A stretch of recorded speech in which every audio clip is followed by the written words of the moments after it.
Good morning. Good morning. We are here on Montreal Talks, Yes. getting you together with Beyond the Headlines. I'm First Rhonda show of the new year. Happy New Year, Rhonda. Happy New Year. Yeah. I'm Rhonda Massad. Kevin Woodhouse, 2020, baby.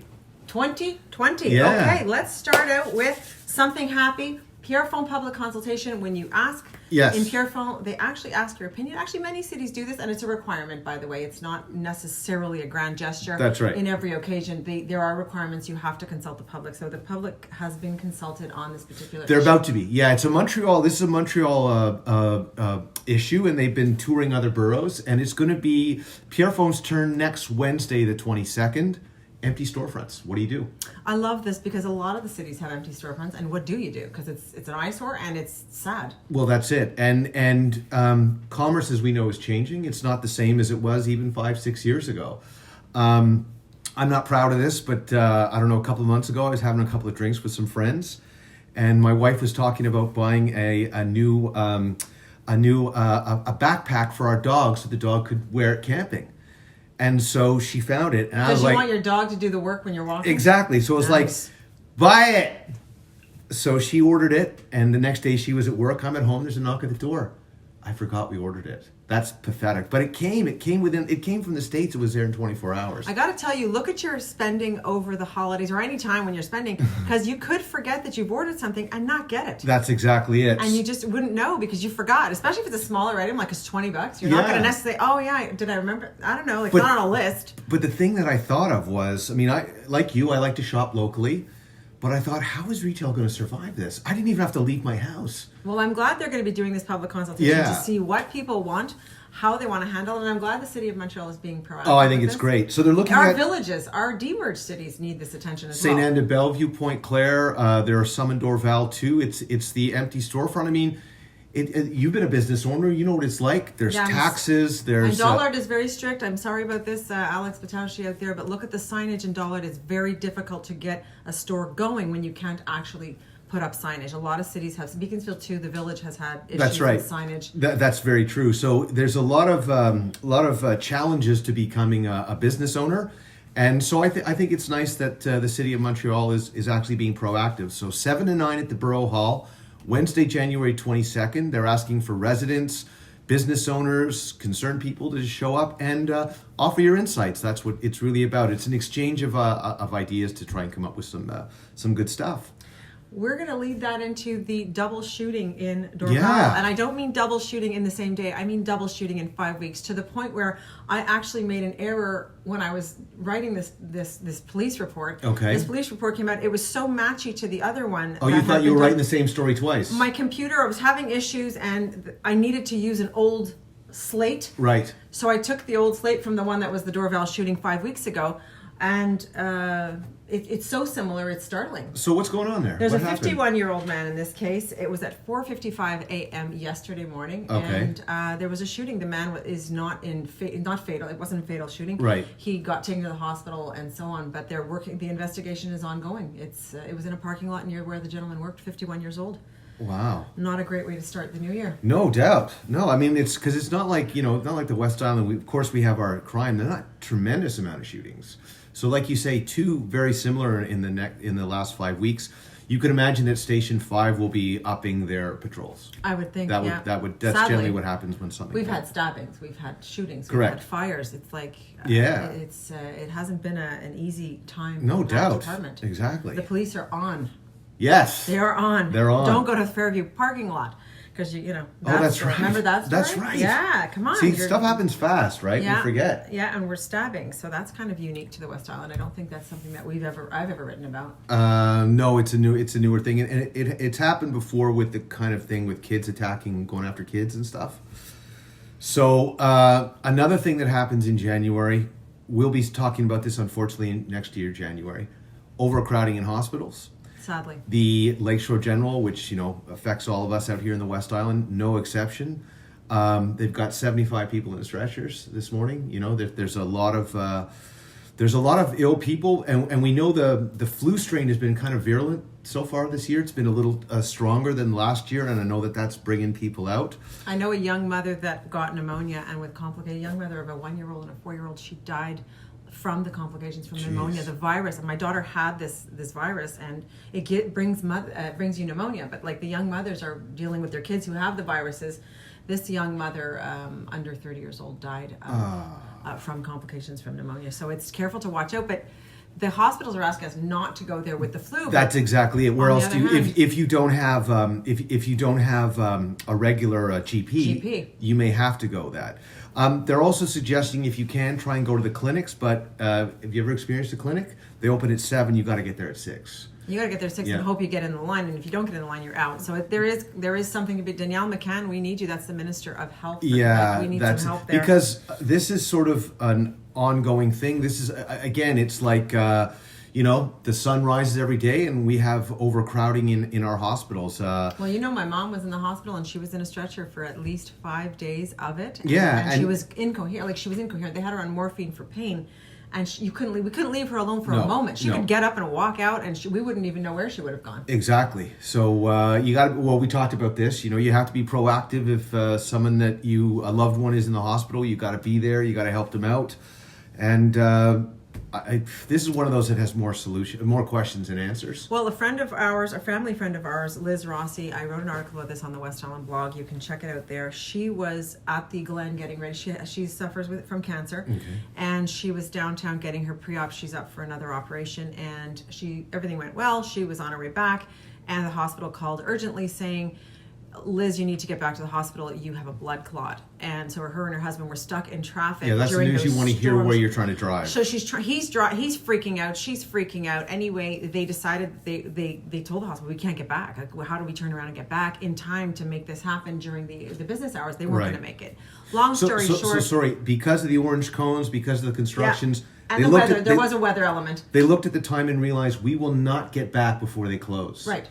That's not a situation you want to be in. But there were beautiful people out there, and we have a community that gives and gives back continuously monetarily. You can say that about the West Island for sure. You can. Yeah. That's who we are, and we should be proud of that, because what happens next is the woman who was at the hospital at the MUHC, the nurse that was on at the time when Liz was there, she went home during this course of thing, and she's there with a baby. She calls Liz and says, did the MUHC fax the prescription to Unipre to solve this problem? The idea was to have the medication sent to the West Island, so the West Island is going to handle it. So the Unipre, West Island, Kirkland should have had this medication. The woman is on the phone with her baby in tow. The nurse, God love her, is fixing up the fax. I know, 2020, and they're still using faxes. So we end up getting the fax. Doesn't go to Unipre. The nurse who's got the baby in tow handles it, calls the hospital back, gets the fax sent to Unipre. Unipre, God bless them, teaches Glenn and Liz how to administer these blood clot drugs in the stomach. Okay, so we're taking matters into our own hands. Anyway, the positive part is that yes, we are the system is tad broken on the streets and in the hospitals, but there are angels out there who thank goodness. So a nice shout out to Unipre and that lovely nurse who really stepped over. And fax machines really in 2020? Like there's a funny meme saying, could you send me a fax? No, because I live in 2020. I don't have a fax machine. Do you have a fax machine? No, I don't have a fax. I barely. Look, hey, I got the 3 things of technology that I'm working with. I can't do more than that. It'd be like calling up the government through Morse code to pay your taxes. It's really like that. Smoke signals. That's something that's really odd. We have new hospitals, but we're still using faxes. That really is bothersome.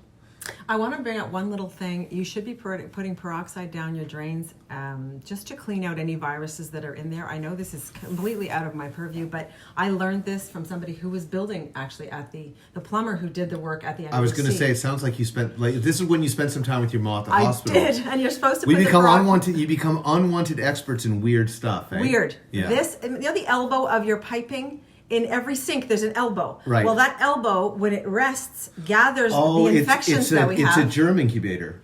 Pour the peroxide down so that the stuff doesn't come back in your face. Right. Wash your hands more than we think. A lot more than we think, particularly in the winter. And wash the back of your hands. They told you, like, this part of your hands, like the upper thumb part. Not that anybody can hear that on the radio. Let's do something just positive to finish off. Okay. We've gone off now. Yeah. All right. So, everyone talks about New Year's resolutions, right? Got to get back in shape. Got to get back into fitness. And you've done a thing for your blog, talked a little bit about some West Island gyms to hit up. West Island gyms, my girl Wendy Hernandez, she did this for us for the West Island blog. Nice. She is a background worker. She doesn't want to be in the front, but she is very much a strong part of the West Island blog. She did the gym post. The gym post is up today as of noon on the West Island blog. And I got to tell you, there are some serious, it's a really good post. Good. Where to go, what's free, what's not free. Oh, where people like that. What's who's free? Who's going to give you a trial, who's That's not. great. The That's amount, good. the element of, like, she even had like I feel very professional with this because she did like numbers, like dollar signs for how much, $3 Okay. signs for the expensive Oh, posts. nice. Yeah, I feel like I've grown up. Like and a yeah. proper restaurant It's kind like, of. yeah. That's like, really or cool. I'm like Glamour magazine now and I've got like the post. Anyway. That's good. Don't be intimidated by going to the gym because a lot of people think, I'm not fit, so why am I going to the gym? Everyone feels the same way. We did this. We started a year ago. We challenged each other Exactly. a year and a half ago. Yeah. The only difference is I don't go to a gym where I train, so it's just myself. But I've gone to gyms before. Don't be shy. Don't walk in there saying, I'm not going to know what to do. People are going to help you out. And everyone has to start at some you point. got to start at your own pace. That's right. I know this is like none of our business to tell you what to do, but Yeah. God bless it. Stay at your own pace. I fell over the Christmas holidays because my trainer is out. Sherry was out for 2 weeks. Oh. And I went to a class. So I was the oldest person there, like the grandma in charge. Age is a state of mind. Age is a state of mind until you're trying to keep up. So I'm trying to keep up. I'm doing a step up, and anyway, I have to go. I plant my face right into the box. My knees are blown up. My eye. It's like a whole thing. Okay. But it's so. My point is, guys, keep the pace that suits your body. I was trying too hard to not look like the oldest person there. Right. And I didn't succeed. 3 weeks. Do it for 3 weeks Yeah. straight, and you will notice a change. And that 3 weeks will propel you to make it part of your life. As soon as you see a glimpse of hope, it's like, oh, I'm addicted. Hey, am I a notch less on this belt? Did this shirt fit me that didn't fit me before? Stuff like that. Yeah, it's right. It's exactly it. And the best part is when your buddies notice you. Hey, you're looking good, and That's you just all it say, takes. "Thank you so much." Yeah. So all it takes. get to it. All right. So we're going to be heading into our seriously portion of the show. Correct. Yes. Now it's a little bit. We got 2 this week. We have 2 seriouslys this week. We've Yeah. got Meghan Markle, God love her. She's coming back to Canada. Yeah. And I love her. I love her. Tell me, Kevin, what's happening? So I think he's the Earl of Sussex. I think so. I'm not a monarchist. He's an Earl. But Harry and Meghan are decided. Well, we all know this. They're pulling back from their Because royal we're duties. speculating that Whatever- she's not getting handled well over there. That's right. So they're gonna. What we've heard is they're gonna divide their time between the UK and North America. That means Canada, I think. Well, I think it means kind of Canada. has been alluded this morning. She Yeah. left her son in Toronto. Correct. And So went back. she's back here as of today. Now, here's our seriously. Tim Hortons. I know you guys mean well. So they offered the 2 royals free coffee for life. This is the seriously part. They got, are you kidding me? These guys are getting free coffee for life because they need help with their coffee? He's valued at worth between $30 and $50 million, but we want to give them free coffee for life. Just a thought, there's some homeless folks out there who could probably use some free coffee. Really not a marketing wizardry move, Tim Hortons. You guys got to really step back on that one and really feel stupid. Gail, I got you. He's the Duke of Sussex. What's Megan's Thank you. name? Oh, excellent. What's Megan's Thank name? you We for did get some, changing yeah, that. we've Thank got some you. interaction here. Perfect. Excellent. So thanks, Gail. What is her name? She's the I'm gorgeous girl from Toronto, but what is her real name in Royal Land? That would I really like to know that because I love her. I really love her. I'm Nice. I'm starstruck. I love her. If I get to meet her, wow. If I bump into her in Toronto, I don't think I'll be able to say anything. I met Celine Dion, Oh, cool. and she's like one of these people that I really love. Nice. And was she did- pleasant? I don't know. I was crying. Oh, okay. All I did was cry. She gets that a lot. Very well done. Actor we all know, Larry Day. He's worked with Meghan on the show Suits, so we should talk to him about. We one need to time have about- him on. Yeah, yeah. About his experience with her. All right, there's one more seriously, then we're going to let you guys go for the day. This one's kind of a kooky bananas one. I saw the headline, and I was doing other stuff, but I was like, I have to get back to this because this is totally a seriously for us. So we have a 104-year-old lady, Teresa Rowley from Michigan, who credits her 104 years longevity old. to drinking Diet Coke. She's been drinking one Diet Coke since they first came out in 1982 when she was the young age of 68. And she drinks one a day, and she's not exactly attributing her long life to that, but she says it doesn't hurt. And so obviously the people at Diet Coke are just jumping up and down. I don't know if it's a viable diet option. I don't know if it will. I thought it was like bad for you. You're going to get cancer and all this. I heard guess not. aspartame was like worse than sugar, but anyway, Not according to her. she swears by it. I drink it because I like it, is what she said. So maybe Diet Coke will give them, or maybe Tim Hortons can call her up in Michigan and give her Diet Coke for life. People would probably not get across at that. Yeah, better than, or give that to the poor people too. There you go. But you know what, Kev? Yeah. I bet you why she's lived this long. She drinks it because she likes it. Yeah. I think that's the only reason she's still 104. There She's you doing go. what the hell she wants to do. That's right. And yeah, exactly. And at 104, Maybe she should that's be it. allowed to. Yeah. So anyway, Diet Coke Go for it. makes See you next week. makes you live long. Okay. See you next week. Take care. Ciao.